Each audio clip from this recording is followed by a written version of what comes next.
I was an active kid and, ran all the time, and then at about age 13, I decided to jump into a race. It was a half marathon, and ended up doing pretty well there. I ran an hour 23 minutes, which is a little over 6 minutes a mile. I was entering high school, so folks figured I could probably run all right.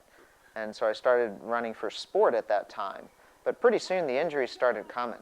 I spent probably half of my high school career hurt. Did run well enough to go on to college to run at University of Virginia, and had mixed success there because I was hurt. And no one understood much of this stuff that we're starting to understand now about movement patterns. At that time, I did get to meet, though, our team physician's name was Dr. Daniel Cooland, who was really the first running doctor.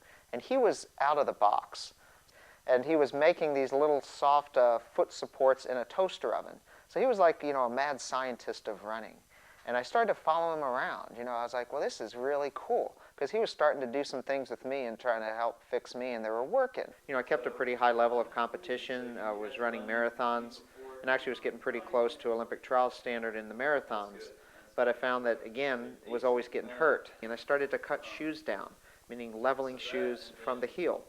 Just hacks on shoes, making them flat. So when we opened this store, there were only 3 companies that made minimal shoes, or flat shoes. There's a little difference there, but the main goal is to get flat. The beauty of the minimalism movement is people are just trying it.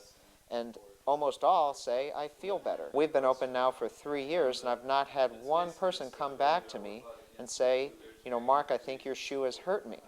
And no kidding, if you live in a small town, you know that they will find you. I mean, I'm here. They have my phone number. So if we were putting shoes on people and they were getting hurt, they'd find us.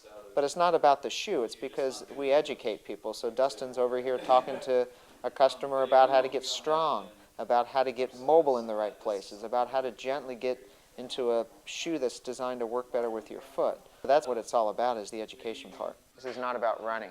This is about walking. This is about health. This is about how you stand. This is a lifestyle. This is how you live.